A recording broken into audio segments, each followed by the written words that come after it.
আত্মবিকাশে জেগে ওঠা প্রাণ। প্রিয় দর্শক, আপনারা দেখছেন বাংলালির ২১শে টেলিভিশন। প্রাসঙ্গিক প্রসঙ্গ এবং সংবাদ নিয়ে আপনাদের সাথে আছি আমি হৃদয় শিকদার রায়হান। আন্দোলনে উত্তাল শিক্ষা অঙ্গন, ভোটের হাওয়া, দাবিতে ব্যস্ত শিক্ষক শিক্ষার্থীরা। দেশের শিক্ষা অঙ্গন এখন সরব নানা ঘটনাবলিতে। একদিকে চলছে শিক্ষক শিক্ষার্থীর আন্দোলন, অন্যদিকে আসন্ন চাকসু ও রাকসু নির্বাচন ঘিরে জমেছে প্রার্থীদের প্রচারণার হইচই।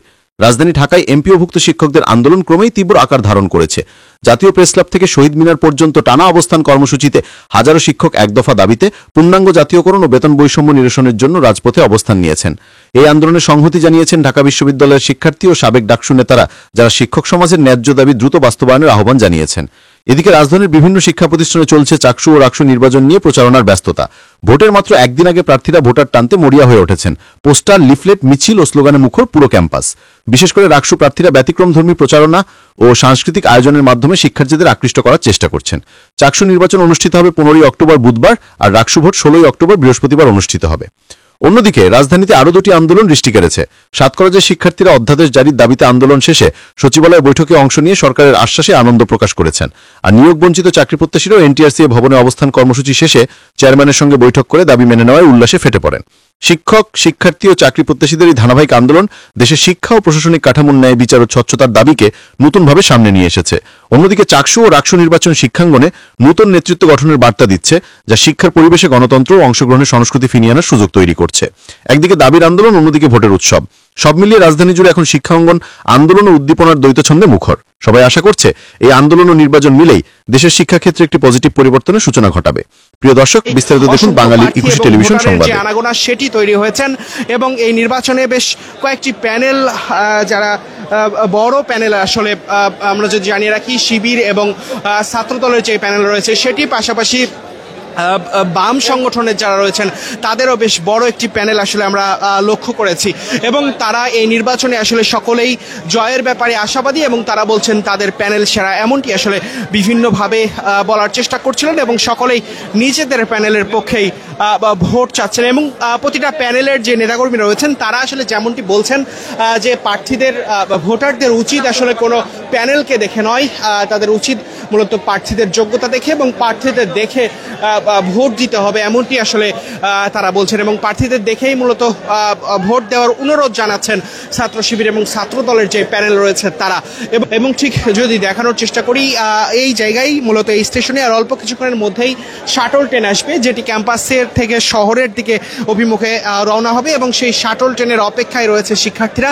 সেই শাটল ট্রেনেই যারা অনাবাসিক শিক্ষার্থীরা রয়েছেন তারা আসলে বাড়ি যাবেন এবং যে কারণে এই জায়গায় শেষ মুহূর্তে এসে শিক্ষার্থী এবং প্রার্থীদের যেই অবস্থান সেটিতে জমজমাট হয়ে উঠেছে এই স্টেশন এলাকা।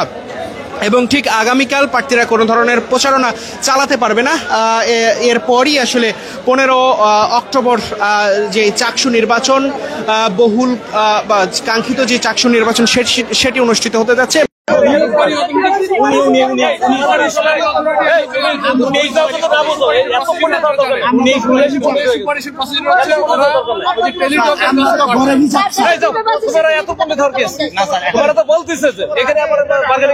এই কথা সর্বোচ্চ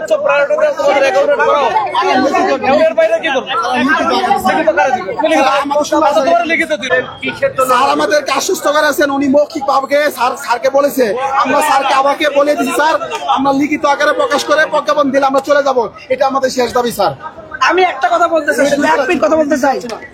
আমরা আপনার কথার জন্য আমরা উনি কি বলেছে সেই প্রসঙ্গে যদি কথা বলেন। উনি ঠিক আছে, আমি ঘন্টা কথা বলেছি ভাই, আমি নিচে নামান এগুলা বন্ধুরা। ভাই আমি একটা সমস্যা সমাধানের জন্য একটা কথা বলতে, শুধু 1 মিনিট কথা বলবো।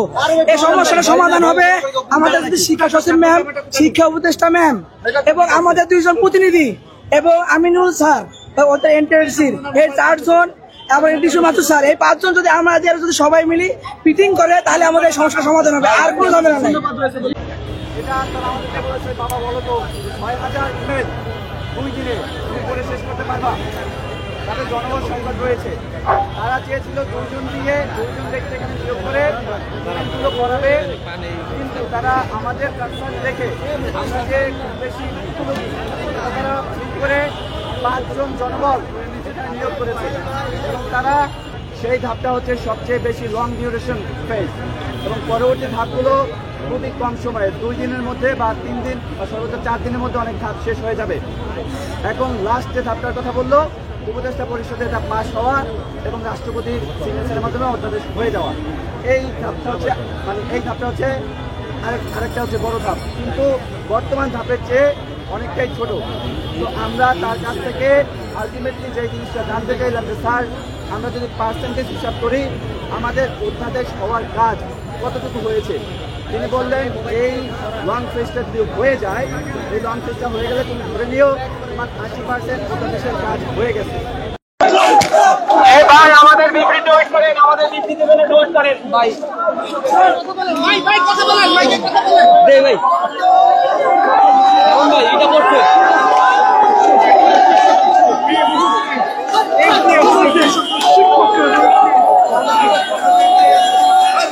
জিন্দাবাদ জিন্দাবাদ জিন্দাবাদ।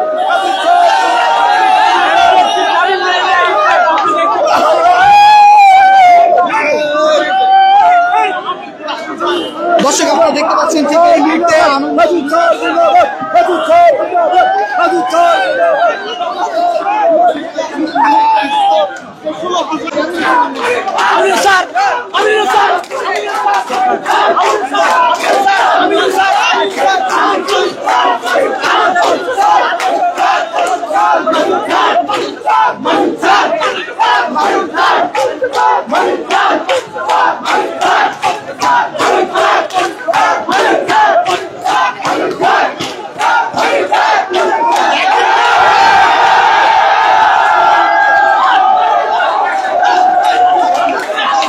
দর্শক আপনারা দেখছেন এক অন্যরকম পরিবেশ, যেখানে পুলিশের কর্মকর্তাকে এভাবে এই বিক্ষোভকারীরা আনন্দের সাথে মাথায় নিয়ে উল্লাস করছে, সেই চিত্র কিন্তু আপনারা দেখছেন এনটিআরসি ভবন থেকে।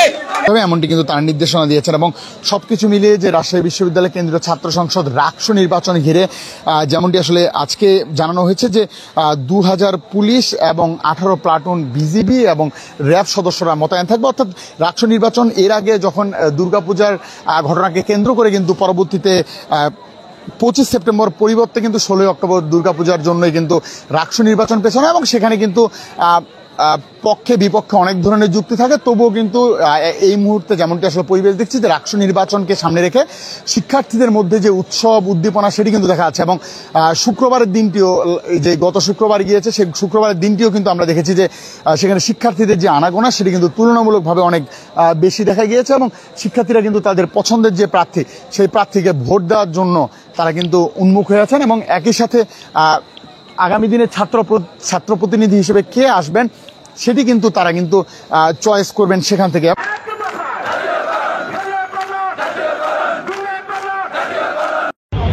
মানে এভাবে হামলাকারীর ভূমিকা আপনাদেরকে দেখতে চাই না আমরা। আপনারা অবিলম্বে কার্যকর উদ্যোগ গ্রহণ করুন, যাতে করে আমাদের শিক্ষকরা তারা যেন আসলে তাদের যেটা আসলে আমি আসলে মানে কি বলবো, এটা আপনাদের অধিকার, সেটা আপনারা যখন উচিত রাষ্ট্রে বুঝিয়ে দেয় আপনাদেরকে, সেখানে রাষ্ট্র ব্যর্থ হয়েছে আপনাদের অধিকার আপনাদের বুঝিয়ে দেওয়ার জন্য। যখন রাস্তায় নামছেন তখন এসে পুলিশের মতো থার্ড ক্লাস তারা এসে আপনাদের গায়ে হাত তুলতেছে। এইরকম যে একটা ঘটনা ঘটেছে, এটা আমরা তীব্র নিন্দা জানাচ্ছি। একই সাথে রাষ্ট্রের পক্ষ থেকে সরকারকে আহ্বান জানাচ্ছি, আমাদের সম্মানিত শিক্ষকদের দাবিগুলো আপনারা দ্রুত মেনে নেওয়ার ব্যবস্থা করুন। মনে রাখবেন তারা কিন্তু একা না, আমাদের শিক্ষকরা তারা আমাদের মাথার তাজ, তাদেরকে আমরা একা ছেড়ে দিব না। যৌক্তিক যে কোনো দাবির পক্ষে, যৌক্তিক যে কোনো অধিকার আদায়ের আন্দোলনে ঢাকা বিশ্ববিদ্যালয় আপনাদের সাথে সবসময় থাকবে। হিসেবে, একজন শিক্ষকের ছাত্র হিসেবে, একজন দেশের নাগরিক হিসেবে আমরা লজ্জিত, আমরা আপনাদের কাছে ক্ষমা প্রার্থী। যেই দেশের মেরুদণ্ড হচ্ছে শিক্ষকেরা, যে দেশের জাতি শিক্ষিত হয় শিক্ষকদের হাত দিয়ে, সেই দেশের মধ্যে শিক্ষকদের অধিকার নিশ্চিত করতে আমরা ব্যর্থ হয়েছি।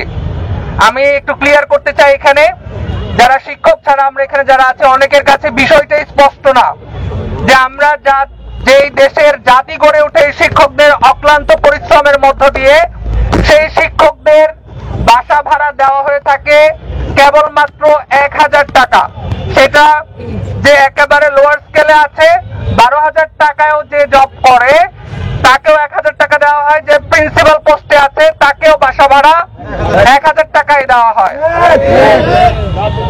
যে বৈষম্যর বিরুদ্ধে আমরা জুলাই গণঅভ্যুত্থান ঘটিয়েছি, সেই বৈষম্য আমরা এখনো দেখতে পাচ্ছি এই শিক্ষকদের ক্ষেত্রে করে যাওয়া হচ্ছে।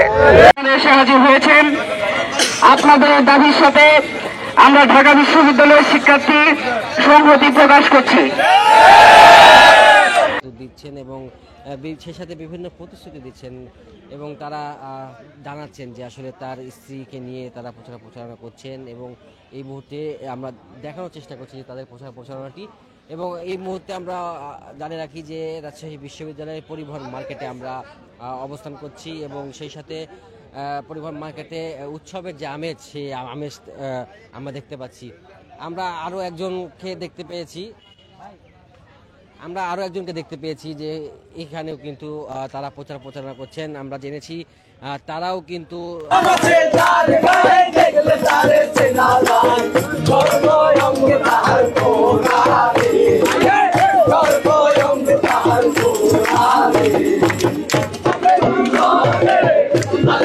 দর্শক, প্রার্থীরা বিভিন্নভাবে কিন্তু তাদের প্রচারণা চালিয়ে যাচ্ছেন।